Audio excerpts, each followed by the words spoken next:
Welcome, everyone. It's another episode of Play the Kids. I am Kevin McCamish. You can find me on Stumptown Footy and the USL show. With me shortly will be Josh Duder. He's getting his stuff ready. I've gone ahead and started without him, but when he joins in, I'll wave him in. We are also sponsored by the Roughneck Scarves. We're a part of the Beautiful Game Network. Don't forget to go to our website, playthekids.com, and subscribe via iTunes, Google Play, or Stitcher. So we're recording this on a Thursday night before the episode that aired before this actually goes live. So last week, as far as the listener is concerned, was our FC St. Pauli special. Definitely want to remind everyone, please go listen to that. It is amazing. And then at the time this episode releases, this one, which will be a week after that, we will have played LA Galaxy 2 and FC St. Pauli. So even though those two matches happened in the past, they haven't happened for us, so we're not going to be able to talk about them. So tonight, what we're going to do is we'll very, very briefly go over St. Louis draw. We'll go over the Seattle win. And then I want to give Josh a lot of time to talk about Division 4 because second round of the U.S. Open Cup. Well, first and second round of the U.S. Open Cups went through. We'll make sure we want to talk about that with the Timbers under 23s. And then we'll see how the season has started for the clubs like PDX FC Malouse, Lane United, and, of course, the Timbers under 23. Definitely got to shout out and say thank you very much to Sean and Samantha of Fell in Love with a Girl podcast for coming on with us last week. And, of course, Nick Davidson, thank you very much, all of you, for joining. If any of you are new listeners who tuned in last week and said, hey, I like this episode, I'd like to thank you as well. And thank you for listening to another episode. The Portland Soccer podcast community has been kind of shrinking over the past year. So, the stronger we can make Play the Kids, the better. If you guys can spread that word. So to anyone who's listening, new listeners, after having tuned in last week with the FC St. Pauli special, thank you very much, and hopefully we can keep you on. And Josh has joined. Hello, Kevin. Hello. How's it going? It was going well. Had to get some children to sleep. Of course. All right. So what we'll do, as I had just mentioned earlier, we're going to talk briefly about the draw at St. Louis, a little bit more about S2, and then we got to talk Division 4 and U.S. Open Cup. Talk about Timbers under 23s. So just for everyone to catch everybody up, T2. Now this is, of course, without the games against LA Galaxy 2, since that's going to happen in the past, as far as you guys are concerned, but not for us. T2 is in fifth place right now with a 5-3-2 record, +4 goal differential, 6 shutouts in only 10 games, 17 points. That's pretty wicked cool. They're tied with Orange County and only 1 point behind Sacramento, which Sacramento's in third place. So, if we can beat LA2, and when this episode airs, we'll have a game the next day. So hopefully, if we can get 6 more points from home, T2 is going to be looking real good. So T2 is also on a streak of 3 consecutive shutouts, same as the first team right now. It'll be interesting to see if we can pull that off against LA2. Weird thing about LA2, the Los Dos, up until 2 games ago, they had scored like 1 or 2 goals. I think 2 goals combined, and that's through like 6 games. And then the 7th game, they scored 3 goals, so more than all games combined before. Still lost because they were playing Phoenix, and Phoenix beat them 4-3. Then something really weird happened. So now up to this point, they have 5 goals scored combined, more like 60% of which occurred in one single game. Then they go up against St. Louis, and their 15-year-old Efren Alvarez puts a hat trick past St. Louis. And if that wasn't enough, Ethan Zubak puts a hat trick past St. Louis. So they scored 6 goals. which was one more than the entire all games combined prior up to that point. So LA decided they've learned how to score now. It'll be a good test for our T2 defense, being as strong as they are, to see if they can keep the 15-year-old attacker out of the net and hopefully the rest of the team out of the net and get 3 more points. So up first, we'll go through the T2 scoreless draw at St. Louis. I said it on Twitter, and I believe I also said it on the USL show. I'm pretty sure I mentioned it in my T2 roundup. This game had 0-0 draw written pretty much all over it when you're about 3 minutes into the game. I briefly mentioned the St. Louis result right before we dug into all things club and culture in our FC St. Pauli episode, so not going to get into too much detail here. Guzman and Vitas played the first 45 minutes. Tuiloma played the full 90. Tuiloma also played the full 90 against S2. So he's healthy now. Seems like they're probably just keeping him sharp should anything happen. Because obviously if Ridgewell gets injured again or has a lapse or whatever, then Tuiloma will be sharp and ready to immediately step in and help support the team. That's my guess. Thankfully, Ridgewell's been absolutely fantastic. He's been as good as he's ever been on the pitch, and I think that's fantastic. A big reason why the first team has 3 consecutive shutouts, and the fact that T2 just is having a great defensive season is probably the reason why they've got 3 consecutive shutouts. 6 total in 10. I mean, it's pretty awesome. So yeah, and then St. Louis up to when they played T2, they really had only ever scored 1 goal per game. Funny enough, when they played LA Galaxy, the first time they've ever scored more than 1 goal was in that game. They got 3 goals, but then got beat 6-3. So I feel bad for St. Louis. The very game the game that they played following that LA game, they actually got a 1-1 draw with, God, I can't remember who it was, Fresno maybe. They scored both goals in that game. So they scored 1 for themselves and they scored 1 for their opponents. So again, another match where they scored more than 1 goal. Unfortunately, they just didn't put it in the right net. So, but St. Louis is still a very good team. So, our scoreless draw on the road, it's still an absolute solid result, a well-earned road point. And again, T2 is performing so well. It's shocking. I mean, not shocking, but it's so much different than the past 3 seasons, Did you fall asleep, Josh?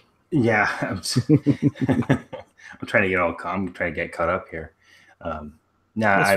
Yeah, as far as T2 goes, it's been a totally different experience, I think, especially since we took our foot off the gas and just sort of let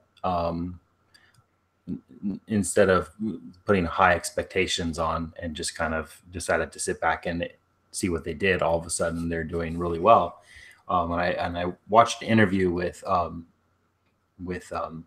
Cameron Knowles, and and he kind of gave he attributed a lot of the early success here to some of the things that we were asking for last year. So stability on the back line, consistency with teamwork and sort of a sense of unity and purpose out on the pitch, a combination of youth players and experienced veterans.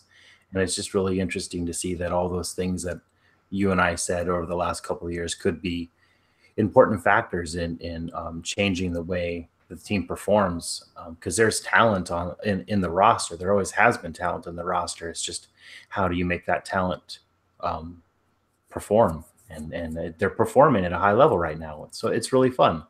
Yeah. And speaking of veteran presence, I'm hoping the front office has given me the green light. The player himself says he's interested.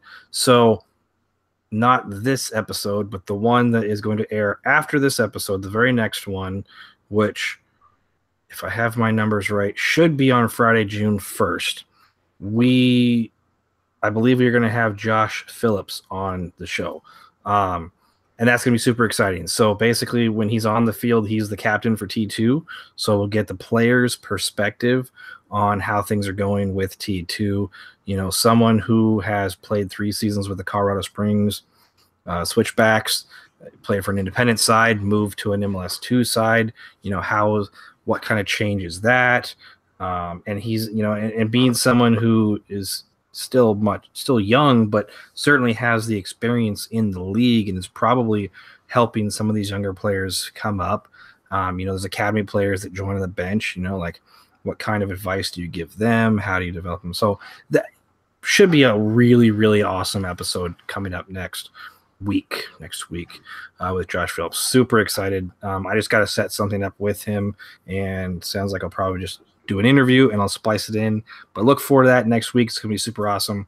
Up next, the only other game we have to talk about for T2, they they won in Tacoma versus Seattle 2. That was, I think, the first gut punch that Seattle took that weekend. What a rough weekend, right?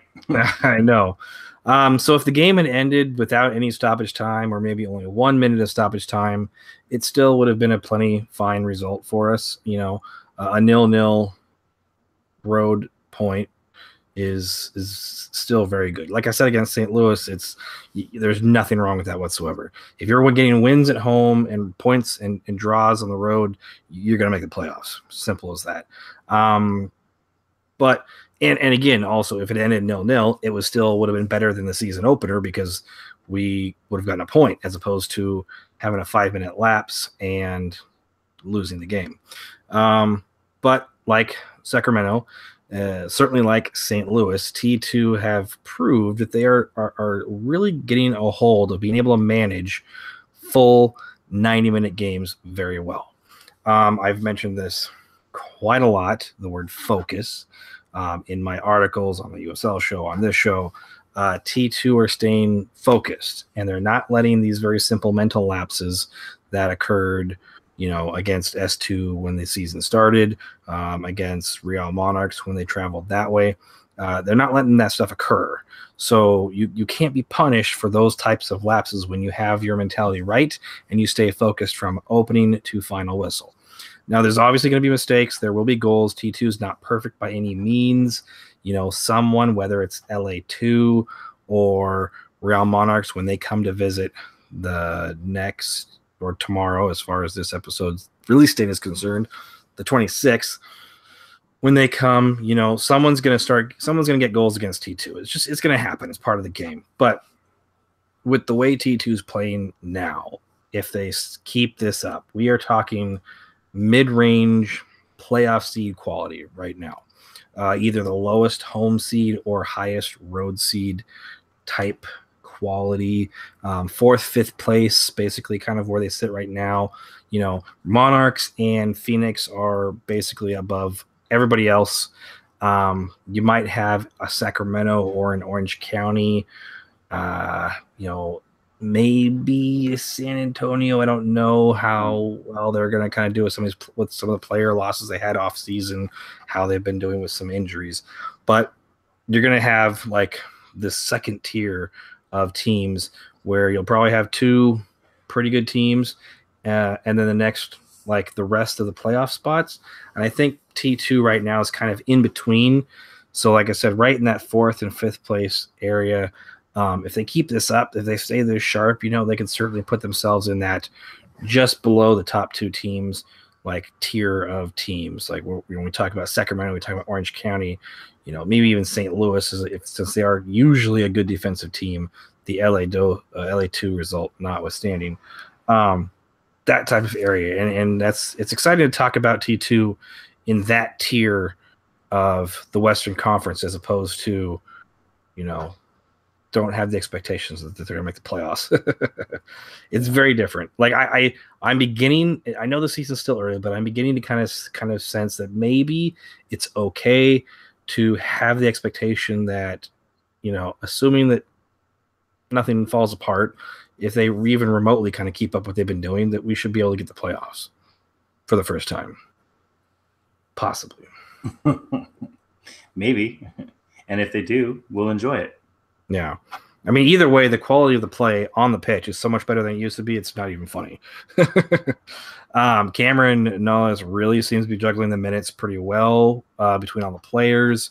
Unfortunately, McIntosh took a knock. Mangles was the goalkeeper for S2. Since McIntosh is signed to the first team, we know he's injured because MLS requires the notification. So the MLS injury report states that he has a right thigh injury. I was told by a fellow person on Stumptown Footy, I believe one of our photographers, Bennett, if I remember right, he said that McIntosh did not dress at all. But Jeremy, who has been also injured, listed as injured on MLS's injury website with a right thigh injury as well. He was dressed training, but with no contact, so he was kind of off the side running around. So he's probably about two weeks from being match fit, maybe. I don't know. I don't really know how it works, but if I'm just trying to remember, like the last time I went to practice, I was on the sidelines talking with Vitas, and Vitas was doing non-contact training and running. And if I remember right, he was probably 2 or 3 weeks from when I next saw him in a game. So I'm thinking roughly that might be when Jeremy we can see him again, 2-3 weeks. I don't really know. I'm talking out my bottom. Let's right just ignore what I said. Jeremy is he's exercising, but non-contact training. McIntosh not dressing yet, so we'll probably see Jeremy first before we see Kendall. Which means Alex Mangles is going to be our keeper probably in the near future for the short term. But he got his. Yeah, they're not doing too bad with him though. So no, yeah, well, he got his first shutout at S2, so that's absolutely everything to be celebrating about. The S2 game is probably what the season opener should have been like had the 5 minutes before the halftime not really happened the way it did the first time. We were up 1-0.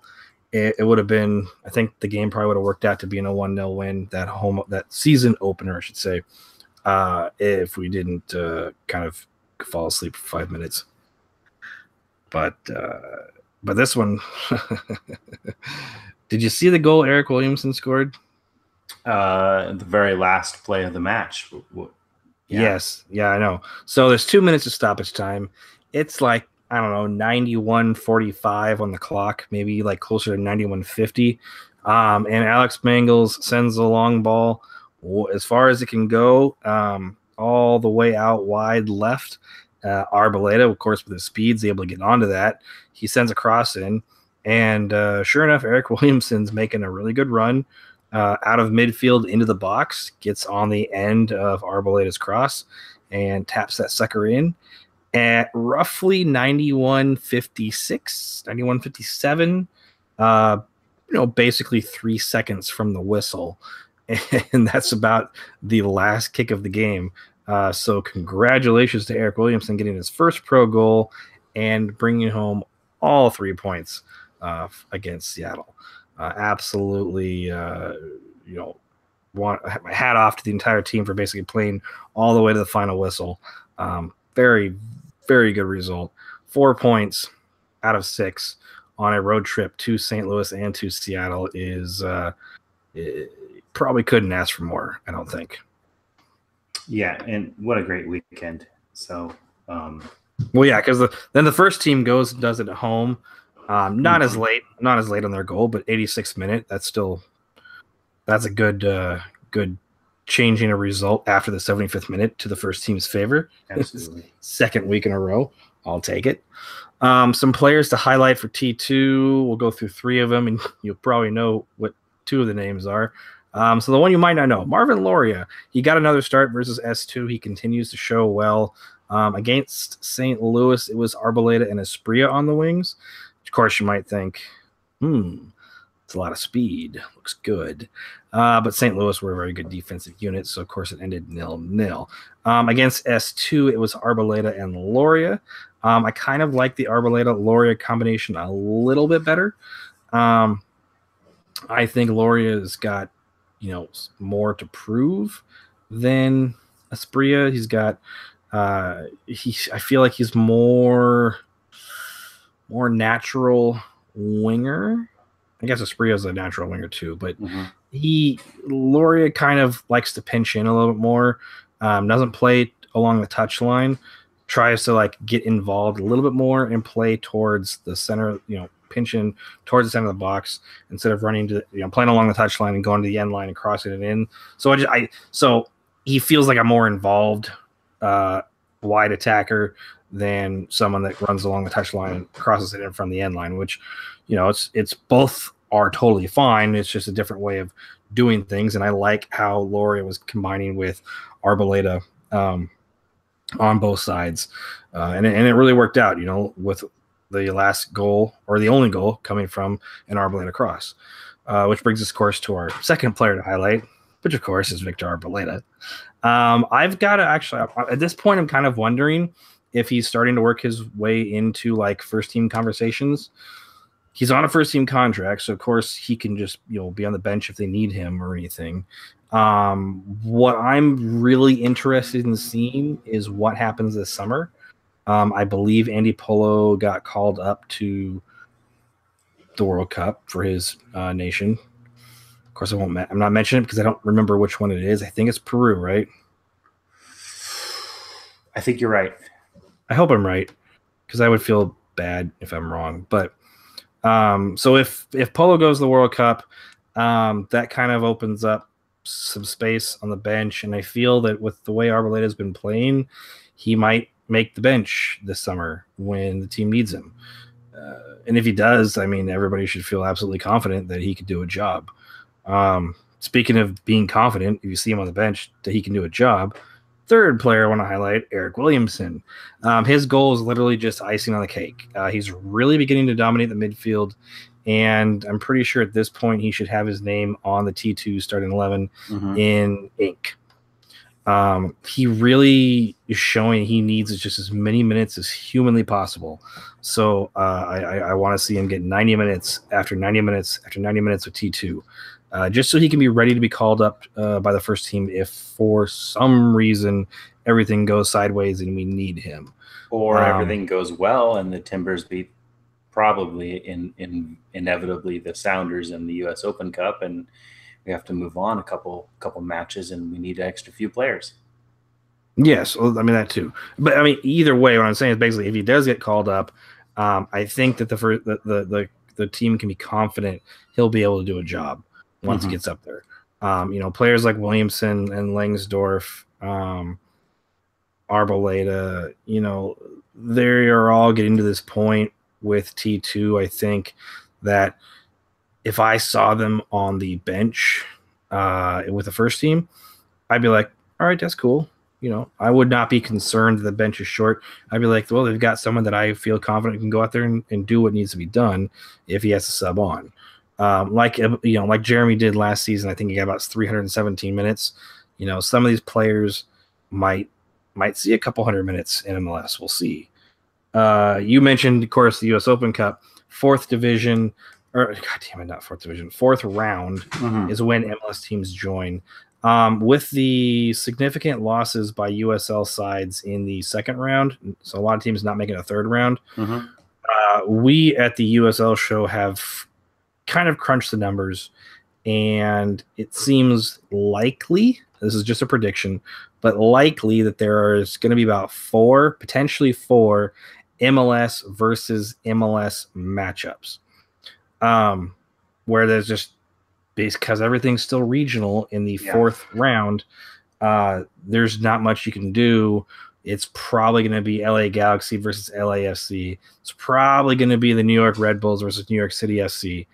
And it's probably going to be Portland versus Seattle. Right. If there's a fourth one, it could literally be anybody around the central part of the country, Colorado, Real Salt Lake, the Texas teams. I mean, it just kind of depends on who gets through on the third round. But potentially there could be like four things going on as far as just MLS versus MLS sides. So just be prepared that Portland's going to face Seattle again, like they did last year and almost to God every other year before that. But like last year, I would not be surprised if both squads just loaned up all of their second team players. That's what we did in 2017. It was on paper it was Timbers versus Sounders, but on the field it was S2 versus T2, and like it was like there's no ifs, ands, or buts. It was a second team versus a second team. The only thing different was they were playing as the first team and they were coached by the first team coach, but that's it. Otherwise, it was the second team. And it really didn't make a difference last year. No, it didn't. Didn't make any difference. No. Now, obviously, if the second teams play each other in the Open Cup, I'd feel a lot better about making it out of the fourth round this year, given how T2 has been doing. So, I'm fine with it this year. But that's what I'm expecting. I'm expecting fourth round. I'm expecting Portland to play Seattle, and I'm expecting the T2 players to play the S2 players as first team sides. So just like we did last year. So that's about it. That's it for T2. So the rest of this is for Josh. What's to talk? Tell us about the fourth division. And then I know that the Timbers under 23 played in the first and second round of the U.S. Open Cups. Right. So let's go straight to the under 23s. So in the first round of the U.S. Open Cup, the under 23s blew out the Kitsap Pumas. Kitsap drove all the way down from Bremerton, Washington, and it wasn't even a thriller. It was an absolute dominant performance by the under 23s, and so they punched their ticket to travel away to USL side Reno, 1868, who we're familiar with from our wonderful podcast here and our discussions about T2 having I don't played like Reno. I hate Reno. Reno is a team we don't like. And so the Timbers under 23s headed off to Reno, and it started well for them with an early goal by the under 23s in, I believe it's the 28th minute by Ryo Shimazaki. He scored a goal, and the under 23s were up 1-0. And then the under 23 scored a second goal in the 39th minute by Vuta Vistraten. So things were looking up for us. But Reno came right back in the 45th minute, just before the half, and put one in. And then, lo and behold, another goal before the end of the half. So it was tied 2-2, and they gave up the under 23s gave up 2 goals in just a couple of minutes. There was a long delay, it looks like. And then good old own goal struck, and the under 23s were up 3-2 in the 60th. And that's basically when it all fell apart for them. And so from the 60th on, Reno went on to score an additional 5 goals, and they ultimately beat the under 23s 7-3. And I'm not quite sure what happened. It didn't feel like the under 23 switched off. It just felt like all of a sudden, being in a competitive match and having a lead went to an unsurmountable amount of goals. They could not come back from that, and it kept piling on.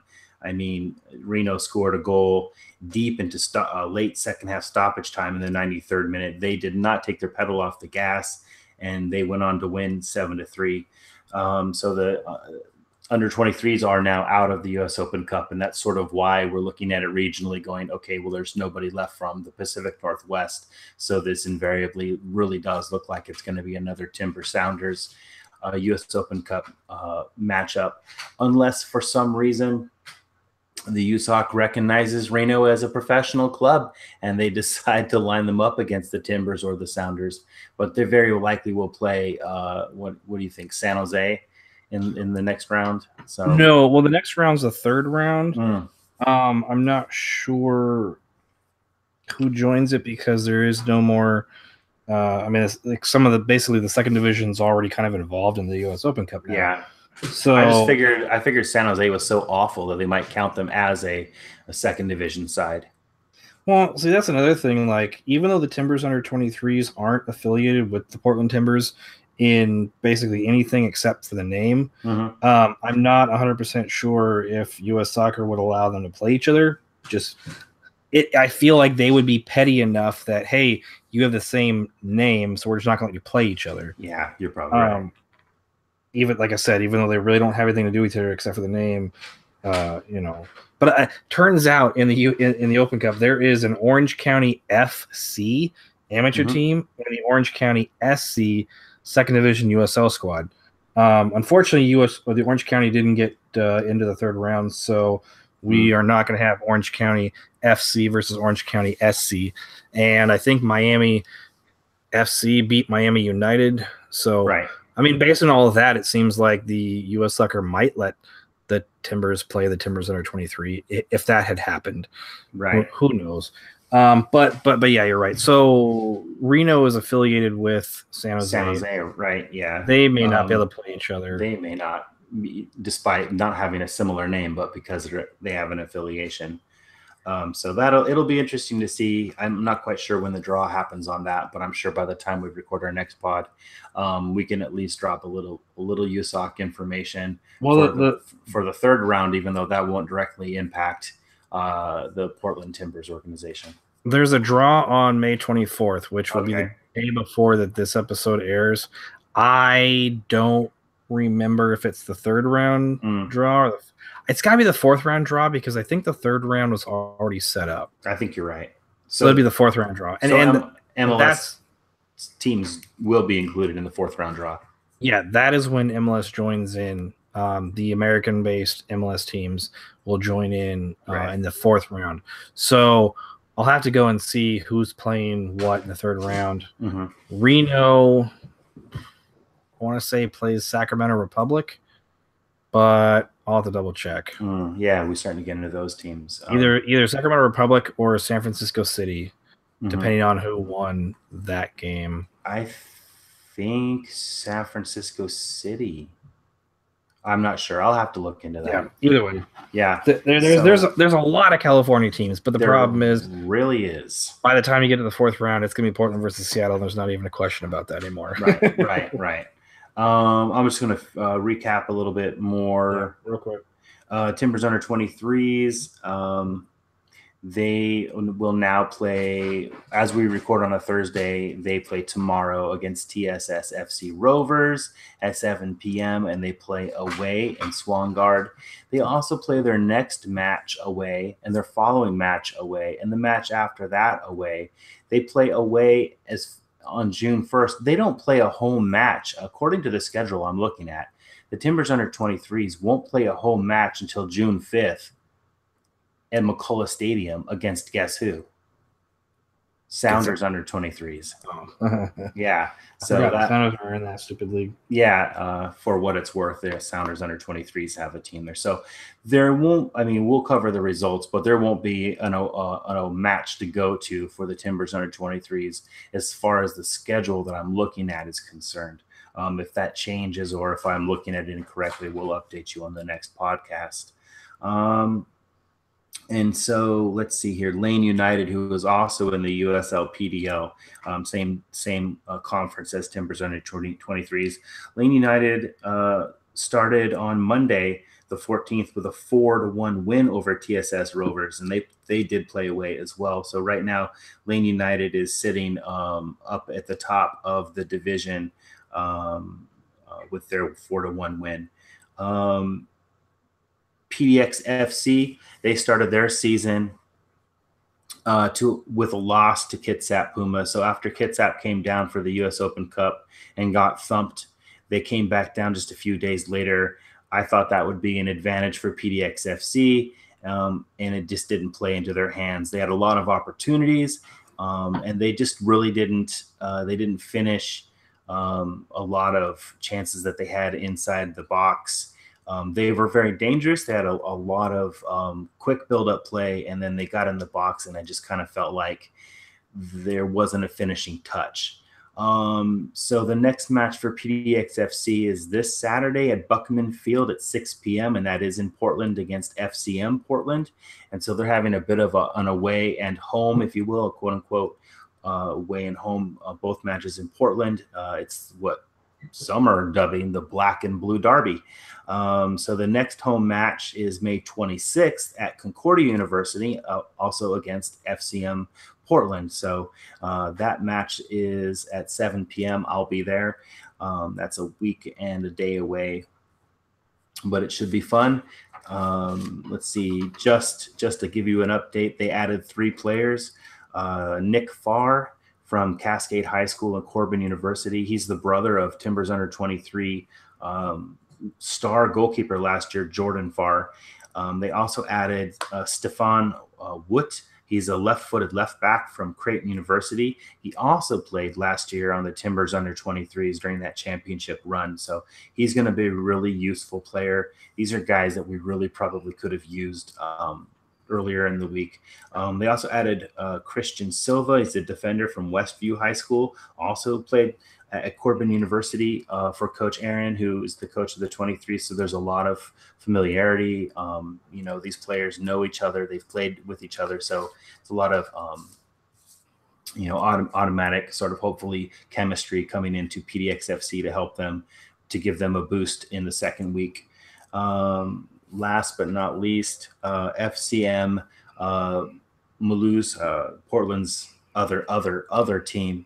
They started their season off with a loss to OSAFC, and they lost 3-2. So both FCM Portland and PDXFC are sitting at the bottom of their respective table, but the next 2 matches will really clear up the direction of both of those teams for the rest of their short season, I would imagine. So hopefully, you know who I'm pulling for, but hopefully they can figure it out. And that's all I've got this week for your Oregon Division 4 wrap up. Cool. Then on our next episode, airing June 1st, we're going to have 3 home games we'll have to discuss. 2 of them will have already happened when this episode airs. Friday, the May 18th versus Los Dos. Tuesday, the 22nd versus FC St. Pauli. And then Saturday, May 26th at home versus Real Monarchs SLC. We'll see how all those games go. But those are the 3 games we'll talk about on our next episode, June 1st. Also, don't forget, I'm pretty sure we're going to have the T2 captain, Josh Phillips. Club gave permission, player confirmed interest. Let's do this. So that should be it from us for this episode, number 8, airing May 25th. Where you can find us online, Twitter, I am at KMcCamishPDX. Josh is at Joshua R. Duder. We are at PTK Podcast. You can find him with PDXSC. You can find me with Stumptown Footy and the USL Show. Thanks to our sponsor, Roughneck Scarves, official scarf supplier of MLS, USL, and US Soccer. Get custom scarves for your group or team at roughneckscarves.com. Of course, also thanks to Beautiful Game Network. You can find us, Play the Kids, on bgn.fm, or much easier, playthekids.com.